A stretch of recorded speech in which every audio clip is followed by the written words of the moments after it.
Good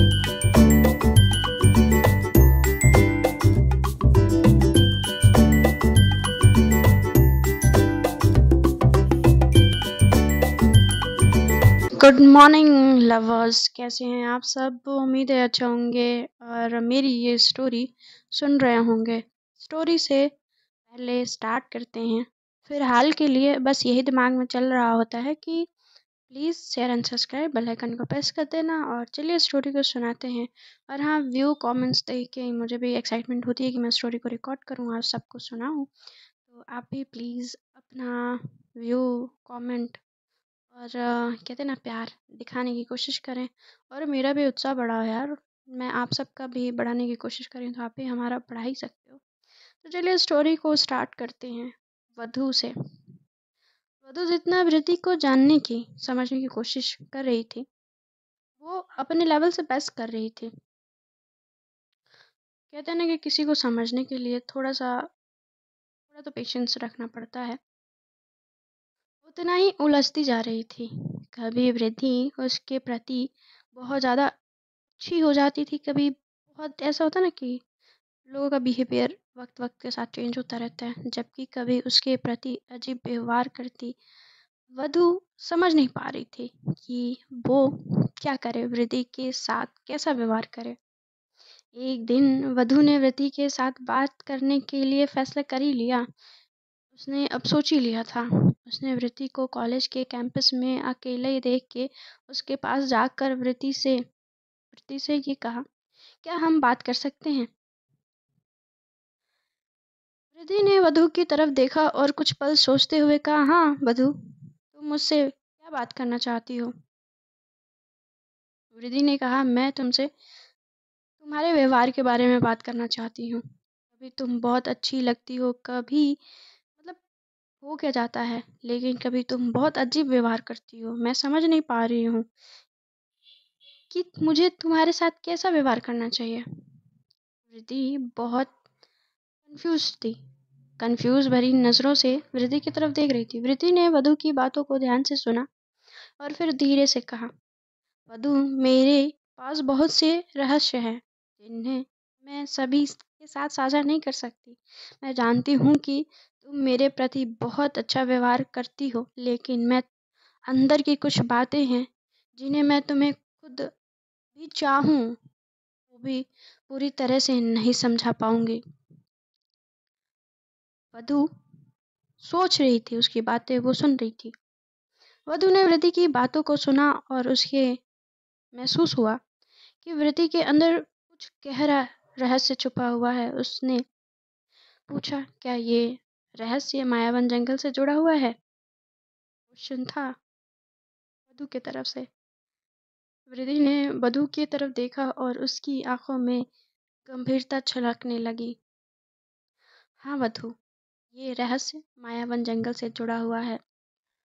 उसकी बातें एकदम अलग थी, उसकी व्यावहारिकता उससे अलग थी। उस जंगल में बहुत सी अजीब और अनहोनी बातें होती हैं जो इंसान की समझ से बाहर है। अपने तरफ से वृद्धि कोशिश कर रही होती है वधु को अपनी बातों को समझाने की, पर वो अपनी बातों को कितना समझा पाती है। वृद्धि ने वधु की तरफ देखते हुए कहा, हाँ, मैं मायावन जंगल में बहुत सी अजीब चीज़ों को देखा है। वहाँ की हवा में एक अजीब सा वातावरण होता है, एक अलग ही एहसास होता है और वहाँ जाने पर एक अलग तरह की ठंडक महसूस होती है। वधु ने वृत्ति की बातों को ध्यान से सुना और उसके मन में और भी सवाल उठे। उसने वृत्ति से पूछा, क्या तुम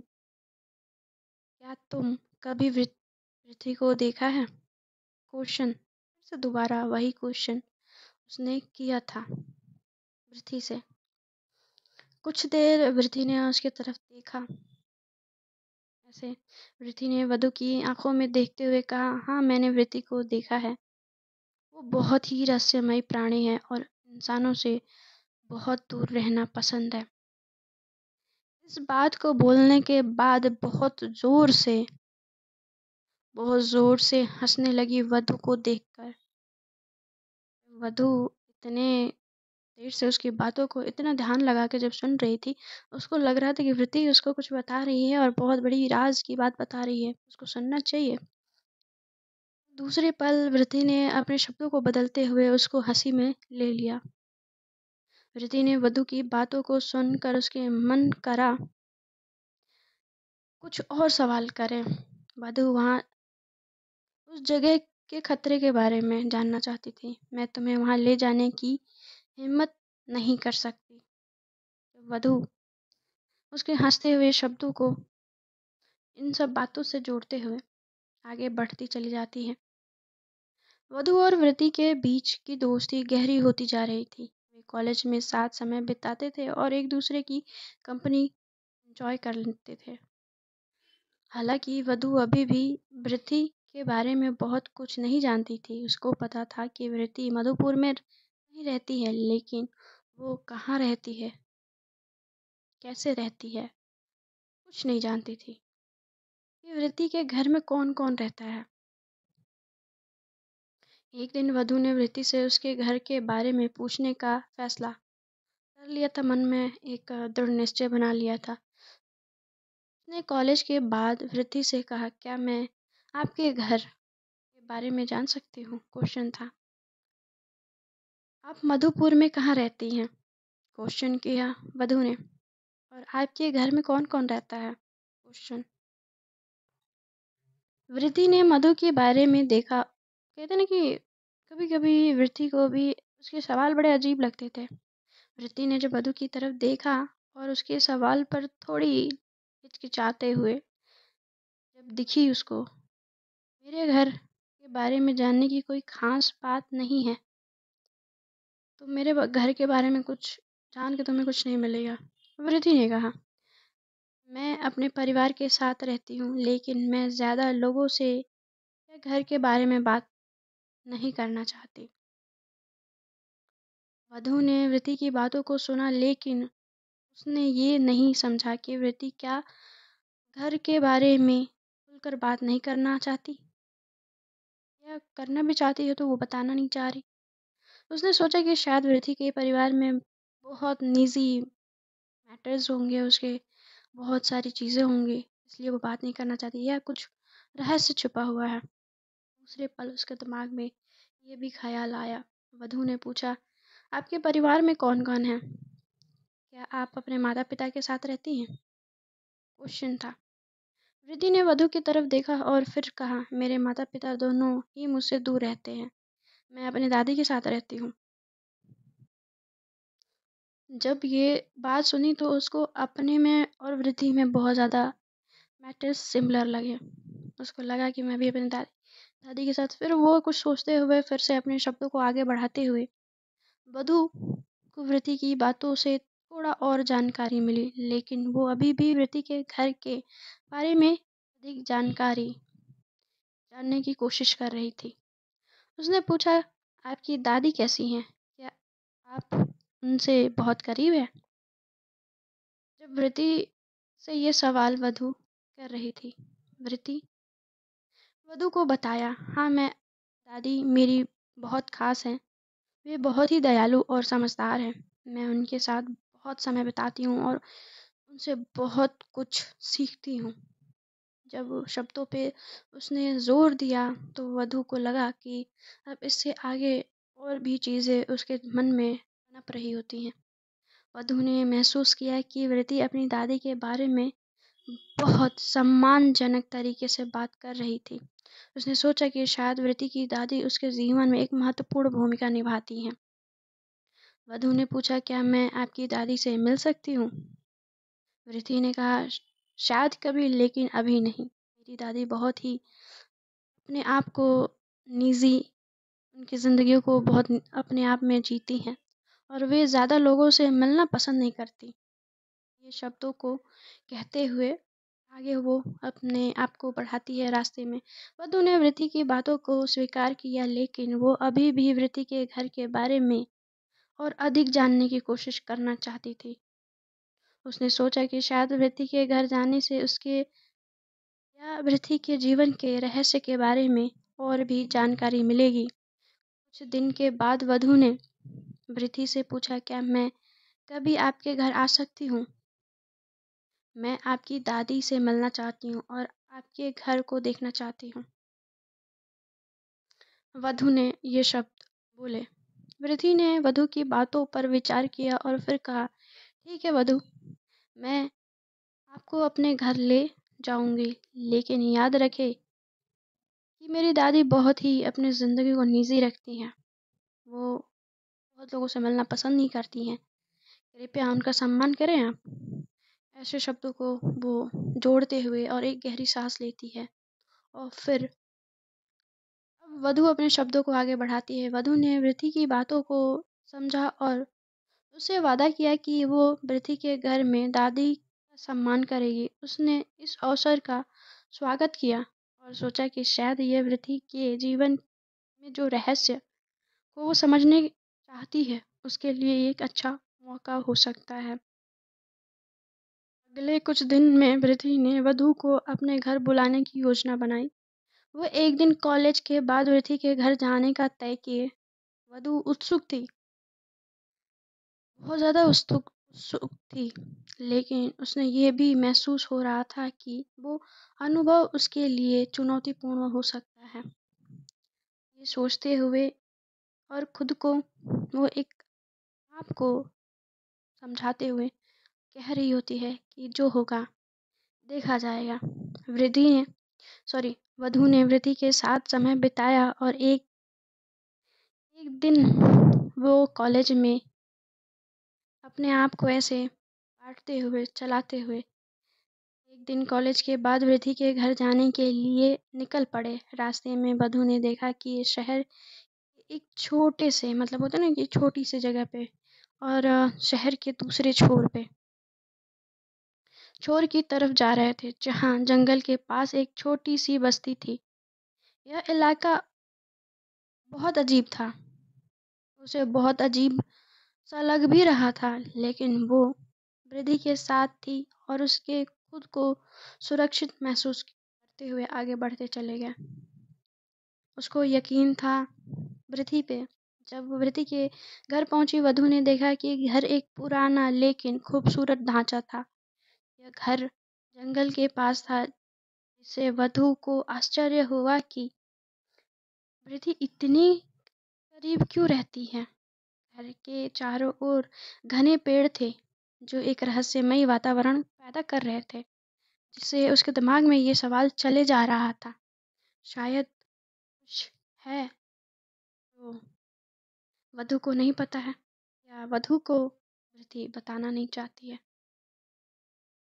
उसके दिमाग में बहुत सारे ख्याल उस घर को देखने के बाद एक साथ चल रहे होते हैं। अपने आप को समझाते हुए, थोड़ा सा सांस लेते हुए, फिर वृद्धि ने वधु को घर में आमंत्रित किया और वो दोनों अंदर गए। घर के अंदर एक शक्तिपूर्ण माहौल था और वधु ने देखा कि घर के अंदर की सजावट बहुत पारिवारिक और सहज थी। वो वृद्धि की दादी से मिलने के लिए उत्सुक थी, लेकिन वो नहीं जानती थी कि उसे किससे मिलना है, कैसे मिलना है। बस उत्सुकता में बस बढ़े जा रही थी। वृद्धि ने वधु को अपनी दादी के कमरे में ले जाके कमरे के अंदर वधु ने एक बुजुर्ग महिला को देखा, जो एक कुर्सी पर बैठी हुई थी। वृद्धि ने अपनी दादी से कहा, दादी ये वधु है।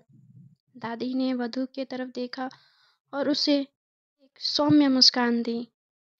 नमस्ते वधु, दादी ने कहा।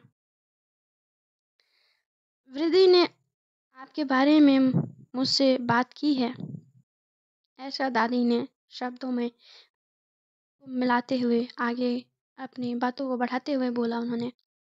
वधु ने दादी से हाथ मिलाया और नमस्ते किया।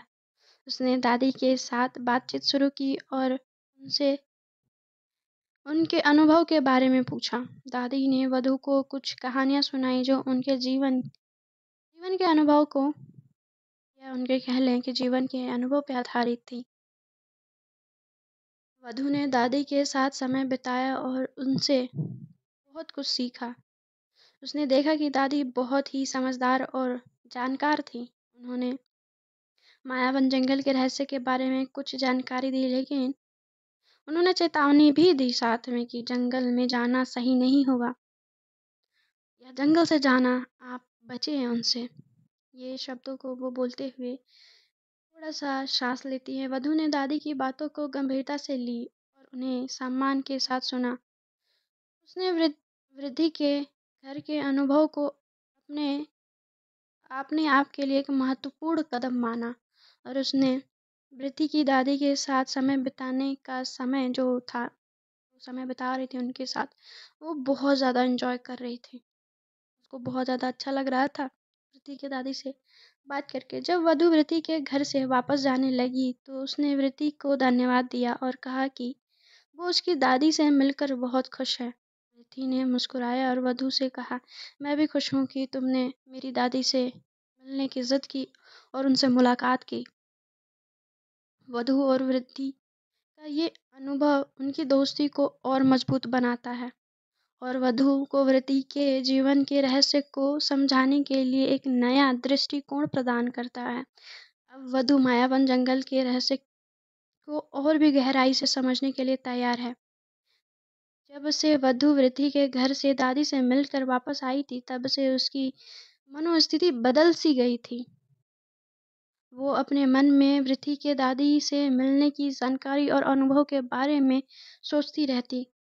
उसने महसूस किया कि वृद्धि की दादी में कुछ खास है, कुछ ऐसा जो अलग रहस्यमय लग रहा होता है उसको, और उसको एक अलग ही उनके तरफ खिंचाव महसूस हो रहा होता है। एक दिन वधु कॉलेज के बाद घर लौट रही थी। जब उसने वृद्धि को रास्ते में देखा, वधु ने वृद्धि को पुकारा और वे दोनों एक साथ चलने लगे। वधु ने वृद्धि से पूछा, वृद्धि, तुम्हारी दादी के साथ समय बिताने के बाद मैं महसूस किया कि बहुत ही अद्भुत था, अलग था। उनकी बातें और अनुभव मुझे बहुत अच्छे लगे। वधु ने बोला। वृद्धि ने वधु की बातों को ध्यान से सुना और मुस्कुराई। हाँ, मेरी दादी बहुत ही विशेष इंसान है, कह सकते हैं। उन्होंने बहुत कुछ देखा और अनुभव किया है, वृद्धि ने कहा। वधु ने वृद्धि से पूछा, क्या तुम्हारी दादी के पास मायावन जंगल का रहस्य के बारे में कोई खास जानकारी है? क्वेश्चन। मैंने उनके साथ बात करते समय ये महसूस किया कि वो बहुत जानकार है। वृद्धि ने वधु की तरफ देखा और कहा, हाँ, मेरी दादी के पास मायावन जंगल के रहस्य के बारे में कुछ जानकारियां हैं, लेकिन वो इन रहस्य को बहुत कम लोगों के साथ साझा करती हैं। वो चाहती हैं कि लोग जंगल से दूर रहें क्योंकि वो बहुत खतरनाक जगह है। वधु ने वृद्धि की बातों को स्वीकार किया, लेकिन उसके मन में ये तय किया कि वो अपने तरीके से मायावन जंगल के रहस्य को सुलझाने की कोशिश करती रहेगी। उसने सोचा कि अगर वो वृद्धि की दादी के साथ समय बिताती रहेगी तो उसे अधिक जानकारियां मिल सकती हैं। अगले कुछ दिन में वधु ने वृद्धि के साथ अधिक समय बिताया। वे कॉलेज के बाद साथ समय बिताते थे और एक दूसरे की कंपनी को एंजॉय कर लेते थे। वधु ने महसूस किया कि वृद्धि में एक अद्भुत आभा है जो उसे आकर्षित करती थी। वो वृद्धि की रहस्यमय स्वभाव और उसके परिवार के रहस्य के बारे में और भी जानने की कोशिश कर रही थी, और साथ में मायावन जंगल के भी बारे में। एक दिन वधु ने वृद्धि से पूछा, क्या मैं तुम्हारी दादी के साथ फिर से मिल सकती हूँ? मुझे लगता है कि वो मेरे लिए कुछ और महत्वपूर्ण जानकारियां साझा कर सकती हैं, ऐसा वधु ने बोला था। वृद्धि ने वधु की बातों पर विचार किया और फिर, मैं दादी से बात करूंगी, देखूंगी कि वो क्या सोचती हैं। वे बहुत ही व्यक्तिगत व्यक्ति हैं। वो सबसे मिलना पसंद नहीं करती, जैसे कि मैंने तुम्हें पहले ही बताया था, लेकिन मैं कोशिश करूंगी, ऐसा वृद्धि ने बोला। वृद्धि ने जब बोला, वधु ने वृद्धि की बातों को समझने की कोशिश की और उसे उम्मीद की कि उसे फिर वृद्धि की दादी से मिलने का मौका मिलेगा। उसने सोचा कि अगर दादी के साथ समय बिताते हैं तो उसे मायावन जंगल के रहस्य के बारे में और अधिक जानकारी मिल सकती है, और साथ में ही वृद्धि और दादी के बारे में जो भी जानकारियाँ मिलेंगी उसके लिए काफ़ी मददगार साबित होंगी। वो दोनों चीज़ों को एक साथ सुलझाना चाहती थी। उन दोनों का बिहेवियर देख के उसके मन में बहुत सारी शंकाएँ पैदा कर रही थी। अगले कुछ दिनों में वधु और वृद्धि एक संदेश मिला कि उसकी दादी उसे फिर से देखने के लिए तैयार हैं। वधु ने खुशी से इस अवसर का स्वागत किया और उसने तय किया कि वो वृद्धि के साथ उसकी दादी से मिलने जाएगी। वधु और वृद्धि एक दिन कॉलेज के बाद वृद्धि के घर के लिए निकल पड़े। वधु ने वृद्धि के घर जाने के लिए तो निश्चय वो कर चुकी थी। तय पहले से ही था और उसके अपने मन में सवाल तैयार किया था पहले से ही। वो दादी से पूछना चाहती थी, वो मायावन जंगल के रहस्य के बारे में अधिक जानकारियाँ पाने के लिए उत्सुक थी। जब वो वृद्धि के घर पहुंची, वधु ने देखा कि वृद्धि की दादी उसे स्वागत के लिए पहले ही खड़ी मिली। दादी ने वधु को बैठाने के लिए न्योता दिया। बैठ जाओ यार। उन्होंने बात करना शुरू किया। वधु ने दादी से मायावन जंगल के रहस्य के बारे में सवाल पूछा और दादी ने अपने अनुभव के बारे में वधु को बताया। दादी ने वधु को बताया कि मायावन जंगल में बहुत से रहस्यमयी चीजें होती रहती हैं और वहाँ रहने वाले प्राणी और उनका व्यवहार भी बहुत अनोखा है। उन्हें वधु को चेतावनी देते हुए कहा कि वो जंगल में जाने से बचे क्योंकि वहाँ बहुत से खतरे वहाँ पे हो सकते हैं। वधु ने दादी की बात ध्यान से सुनी और उनसे उनकी सलाह को माना। उसने सोचा कि उसे खुद को सावधान रखने की ज़रूरत है। मायावन जंगल रहस्य को सुलझाने के लिए उससे पहले उसको और भी जो रहस्यमय थे उसको सुलझाना था। अपने निर्णय को समझदारी से लेना होगा, ये सोचते हुए, क्योंकि दादी और वृद्धि की जो चीज़ें थीं उसको अभी भी समझ नहीं आ रही थी। दादी से मिलने के बाद वधु ने वृद्धि के साथ वापस जाने का निश्चय किया। उन्होंने दादी को धन्यवाद दिया और वधु ने वृद्धि से कहा कि उसे फिर से उसकी दादी से मिलकर बहुत खुशी हुई। वृद्धि ने वधु की तरफ मुस्कुराते हुए कहा, मैं भी खुश हूँ कि तुम मेरी दादी से मुलाकात के लिए वापस फिर से आई और दादी ने मना नहीं किया। इस बात की मुझे ज़्यादा खुशी है। वधु और वृद्धि के बीच ये अनुभव हो रहा था। उनकी दोस्ती और मजबूत होते जा रही थी। वधु वधु को वृद्धि की दादी से मायावन जंगल के रहस्य के बारे में महत्वपूर्ण जानकारियाँ तो मिल ही रही थी, साथ में वो दोनों को समझने की और भी ज़्यादा कोशिश कर रही थी। लेकिन वो अभी भी ये नहीं जानती कि वृद्धि के जीवन में कौन-कौन रहस्य छिपे हुए हैं। अभी भी वो जानने की कोशिश कर रही होती है और भी ज़्यादा शायद कर पाए, ये सोच रही होती है। वधु को अब ये महसूस हो रहा होता है कि वो वृद्धि और उसकी दादी के माध्यम से मायावन जंगल के रहस्य को समझने के लिए और भी थोड़ा-सा एक कदम आगे है, सही दिशा में जा रही है। लेकिन उसके सामने अभी भी कई चुनौतियाँ थीं, जिसको उसको पार करना था। वधु कॉलेज से बाहर निकल रही थी कि उस वक़्त जब उससे दादी से वधु मिली थी तो फिर वापस वो घर गई। घर जाके उसका एक आम सा दिन गया, फिर उसका दूसरा दिन शुरू हुआ। वधु कॉलेज से बाहर निकल रही थी जब उसने देखा कि कुछ लड़के उसके पीछे खड़े होकर हँस रहे थे और उसे चिढ़ा रहे थे। वधु ने उस पर ध्यान नहीं दिया और तेज़ी से चलने लगी। लेकिन वो लड़के उसका पीछा करने लगे और उसे परेशान करने लगे। वधु ने आत्मविश्वास के साथ उसे पूरी कोशिश की, दूरी बनाए रखने की कोशिश की और कहने के लिए आगे बढ़ी, कृपया मुझे अकेला छोड़ दें। वधु ने अपने शब्द को आगे बढ़ाते हुए जब इस बात को ले जाके वहाँ पे छोड़ती है, मगर वहाँ पे उसकी बात सुनने के लिए वो तैयार ही नहीं होते लड़के। लड़कों ने उसकी बातों को नहीं सुना और मजाक उड़ाना जारी रखा। वधु ने मन में डर और गुस्सा दोनों उठने लगे थे। उसने देखा कि उसकी मदद के लिए कोई नहीं था और वो अकेले फंस गई थी। तभी अचानक एक परिचित आवाज़ आई। वधू क्या हुआ? Question mark. ये वृद्धि की आवाज़ थी। यह वृद्धि थी जो वधू की मदद के लिए आ गई थी। जब जल्दी से वधू के पास आई और उसे लड़कों की तरफ गुस्से से देखा। वृद्धि की उपस्थिति ने लड़कों को असमंजस में डाल दिया। उन्होंने वृद्धि को देखा और तुरंत वहां से चले गए। वधू ने राहत की सांस ली। वृद्धि को धन्यवाद कहा। धन्यवाद वृद्धि। वे लड़के मुझे परेशान कर रहे थे। वधू ने कहा। कोई बात नहीं वधू, यह तो मेरी जिम्मेदारी है कि तुम्हारी मदद के लिए मैं हमेशा तत्पर रहूं, वृद्धि ने मुस्कुराते हुए कहा। वधू और वृद्धि एक साथ कॉलेज से बाहर निकले और रास्ते में बातें करने लगे। बात करते हुए रास्ते पे वो बढ़ते जा रहे थे। वधू ने वृद्धि से पूछा, तुम्हें कैसे पता चला कि मैं परेशान हूँ? वधू ने पूछा। वृद्धि ने वधू की तरफ देखा और कहा, मैंने तुम्हारी आवाज़ सुनी थी और मैं तुम्हारी मदद के लिए आ गई। तुम्हें यकीन था कि तुम्हें कुछ परेशानी हो रही होगी। ऐसे मुझे यकीन था तुम पे कि तुम्हारी परेशानियां खत्म नहीं होती हैं। तुम कहीं न कहीं कुछ न कुछ परेशानी में फंसी रहती हो। वधू ने वृद्धि की बातों को सुनकर और उसके प्रति और अधिक सम्मान और प्रशंसा महसूस की।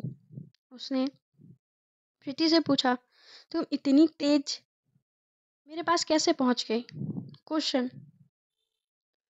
वृद्धि ने हल्के से मुस्कुराते हुए कहा, मैं हमेशा तुम्हारी मदद के लिए तैयार रहती हूँ। वृद्धि ने बोला। वधू ने वृद्धि की बातों पे ध्यान लगा के सुन रही थी एकदम पूरी तरह से। उसने महसूस किया कि वृद्धि एक बहुत ही खास और रहस्यमयी व्यक्ति है। वो वृद्धि के प्रति और अधिक जिज्ञासा, उसके कहते हैं ना कि और एक्साइटमेंट और चीज़ों को जानना और महसूस करने लगी। जब वे दोनों घर पहुंचे, वधू ने अपनी दादी गीता को उस दिन की घटना, मतलब जो सुबह घटना हुई थी, उसके बारे में बताया और बताया कि वृद्धि ने उसकी मदद की थी। दादी गीत जो होती हैं दादी, वृद्धि की प्रशंसा और वधू से कहा कि भाग्यशाली हो कि तुम्हारी दोस्त तुम्हारे मदद के लिए वहाँ पे उपस्थित थी। ऐसे व्यक्ति कहाँ मिलते हैं। वधू ने वृद्धि की तारीफ की और उसने अपनी दादी से मिलाने के बारे में सोचा। उसने वृद्धि से कहा, वृद्धि मेरी दादी आपकी बहुत ज़्यादा प्रशंसा कर रही थी, तुमसे मिलना भी चाहती हैं। क्या आप हमारे घर आ सकती हैं? मेरे दादी आपसे मिलना चाहती हैं। जैसे कि मैंने उनके सामने ये बातें की थी, तो वो अब तुमसे मिलना भी चाहती हैं। अगर आप कहें तो मैं आपसे, तो कहती कि पहले तुम डिसाइड कर लो, तुम्हें तुम कहना है या आप कहना है। तो कहती कि वो सिचुएशन पे डिपेंड रहता है। वो दोनों हंसने लगे। रिति ने वधू की बातों को मान लिया और कहा, हाँ मैं ज़रूर आऊँगी। अगले दिन वृद्धि वधू के घर आई और उसकी दादी से मिली। दादी गीत ने वृद्धि का स्वागत किया और वे दोनों एक दूसरे के साथ अच्छी तरह से बातचीत करने लगे। वधू ने महसूस किया कि वृद्धि और उसकी दादी के बीच खास संबंध बन रहे थे। मतलब एक तरह से कोऑर्डिनेशन बहुत ज़्यादा उन दोनों का बैठ रहा था, जो उसके लिए एक अच्छा संकेत था। जब वधू, वृद्धि और दादी गीत एक साथ समय बिता रहे थे, तो वधू ने देखा कि वृद्धि और उसकी दादी के बीच मतलब अद्भुत ही समझदार और कोऑर्डिनेशन बन रही थी। उन्होंने मायावन जंगल के रहस्य और वृद्धि के जीवन के अनुभव के बारे में बात की। दादी गीत ने वृद्धि के कई सवाल पूछे और वृद्धि ने भी बड़े ध्यान से जवाब दिए। इस समय के दौरान वधू ने देखा कि वृद्धि उसकी दादी के साथ बहुत ही सहज और खुलकर बात कर रही थी। उसने सोचा कि शायद वृद्धि और उसकी दादी के बीच एक गहरा संबंध है, जो उसके लिए एक रहस्य बना हुआ था, या ऐसा लग रहा था कि रहस्य बन सकता है। और पूरे घर में वृद्धि की नज़र घूमी और एक बड़े से फोटो फ्रेम पे पड़ी, जिससे उसमें उसकी समझ और उसकी बातें एकदम साफ हो गई कि ये भी अपने दादी के साथ रहती है। अपने माता-पिता के साथ नहीं। पर वृद्धि ने अपने समझ को दिखाते हुए उसने इस पे कोई सवाल या कोई टिप्पणी नहीं की। सिर्फ़ दादी के सवालों को सुनती रही और उनके सवालों का जवाब देती रही। जब वृद्धि ने वधू के घर से विदा ली, वधू ने उसकी दादी से पूछा, दादी क्या आपको लगता है कि वृद्धि के पास कोई रहस्य है? जब दादी से वधू पूछ रही होती है, दादी गीत ने वधू की तरफ देखा, कहा, हाँ वधू, वृद्धि के पास कुछ रहस्य हो सकता है, लेकिन वो एक अच्छी व्यक्ति है। तुम्हें उसकी दोस्ती पर भरोसा रखना चाहिए। उसकी दादी ने उसको कहा। इस बात के लिए वधू ने दादी की बात को ध्यान से सुना और उस पे अमल करने के लिए पूरी तरह से अग्रसर थी। उसने ये समझा कि वृद्धि एक रहस्यमय व्यक्ति हो सकती है, लेकिन उसकी दोस्ती और उसके साथ बिताए गए समय उसके लिए महत्वपूर्ण था। उसने सोचा कि उसे वृद्धि के रहस्य को सुलझाने की कोशिश करनी चाहिए, लेकिन उसे अपने संबंध को भी बनाए रखना चाहिए। वो दोनों ही सूरतों में कुछ भी खराब नहीं करना चाहती। वधू की ये यात्रा वृद्धि के रहस्य को सुलझाना और उसकी दोस्ती को और मजबूत करने की ओर बढ़ने लगी। इस दौरान इस मायावन जंगल के रहस्य के साथ वृद्धि और उसकी दादी के बीच एक गहरा संबंध समझने का अवसर मिल चुका था। जब वो सोच रही थी वधू, तो उसका अलग ही समझ चल रहा था। नहीं, चलिए अभी सुनिए और इसको बताइए कि आपको ये स्टोरी कैसी लग रही है, और भी इसमें ट्विस्ट एंड टर्न्स हैं, और बताते रहिएगा। ये एक भेड़िए की कहानी है और कैसे ये एक लव स्टोरी में तब्दील होती है। तो ये सब जानने के लिए मेरी स्टोरी को सुनते रहिए और शेयर सब्सक्राइब करना ना भूलें। उसके बाद अब चलते हैं, bye bye, take care, and मिलते हैं नेक्स्ट एपिसोड एंड स्टोरी में।